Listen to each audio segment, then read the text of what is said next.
All right, let's talk about something incredibly personal. Something you use every single second you're awake. Your own sight.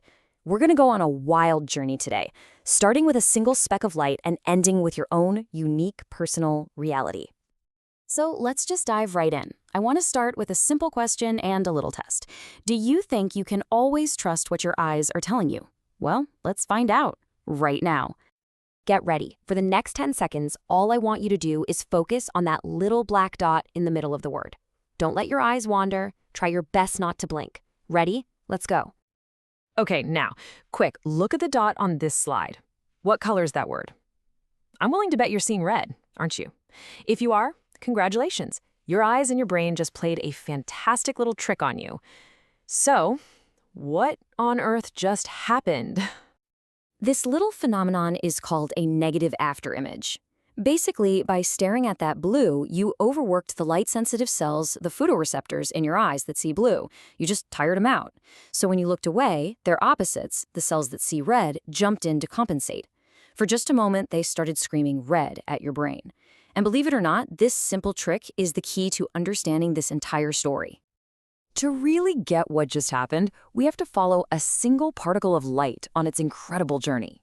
We're going to trace its path as it zooms into your eye and transforms from pure energy into a real biological signal. So think about the retina, which is way at the back of your eye. It's kind of like the film in an old school camera. It's the surface where the picture gets captured.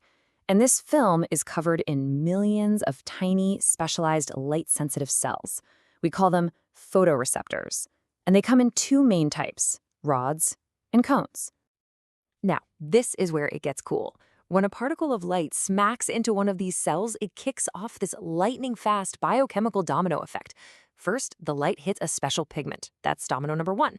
This triggers a protein, which in turn triggers an enzyme. And that enzyme breaks apart a crucial little messenger molecule. And this is the key.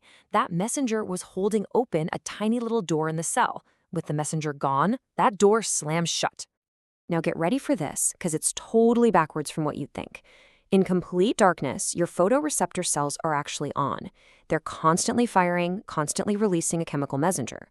Light is what turns them off. When that little channel slams shut, the chemical release stops. And it's that sudden silence, that abrupt stop that your brain interprets as a signal, light. So that's the hardware, the nuts and bolts of how a signal gets sent. But honestly, that's only half the story. Not even close. Because what happens next is where the real magic is. This is where your brain takes over and becomes the artist. I want you to just let this sentence sink in for a moment. Colors, as you and I experience them, they don't really exist out there in the world. They're not some physical property of an object. They are an interpretation, a story, a beautiful illusion cooked up entirely inside your head. So how in the world does your brain pull this off? Well, for most of us, it's because we have three different types of cone cells that handle color. You can just think of them like t-shirt sizes. S for short, wavelength light, which our brain calls blue, M for medium, which becomes green, and L for long, which becomes red. Literally every single color you've ever seen is just your brain mixing signals from these three types of cells.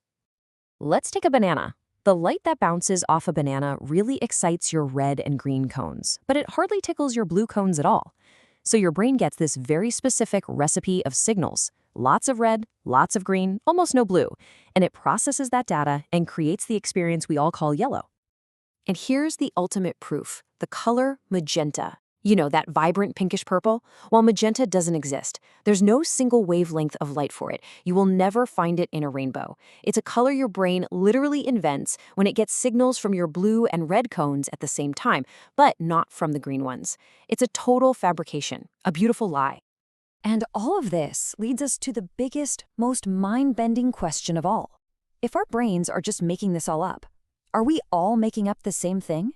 When I say I see the color red, is it the same experience of red that you're having? The science suggests probably not. Let's try one more illusion. Take a good look at this chessboard. Now, I'm about to tell you something that your brain is going to scream is a lie. The square labeled A and the square labeled B, they are the exact same shade of gray. I know you don't believe me. It looks impossible. So why on earth does B look so much lighter? Simple. Your brain is a super powerful prediction machine. It sees that green cylinder, it assumes there must be a shadow, and so it automatically fixes the image for you by lightening square B. It does this instantly, without you even knowing. Your brain is showing you what it thinks should be there, not what's actually hitting your retina. And this is happening because, on a biological level, no two visual systems are exactly the same. Tiny little differences in your genes can change the precise structure of your color-detecting pigments. The way your cones are scattered across your retina is unique to you. Even your eye color can subtly change the light that gets in. Your yellow is built on a slightly different foundation than my yellow. Okay, one final experiment to really bring this home. I want you to close one of your eyes. Now, with your open eye, get really close to the screen so this red color fills your vision. We're going to stay here for about 15 seconds. What we're doing is tiring out the red receptors in just that one eye. All right, now look away from your screen. Find a white wall or a piece of paper. Now blink, switching from one eye to the other. See that? The world should look just a little bit different, maybe a little more blue-green out of the eye that was staring at the red. For a moment, you just experienced two different color realities inside your own head. And that just leaves us with this incredible, kind of wild final thought.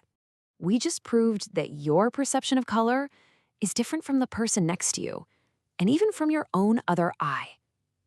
So if something that seems so basic, so real as color, is actually a subjective illusion, what else is? What other parts of our reality are we all just making up as we go?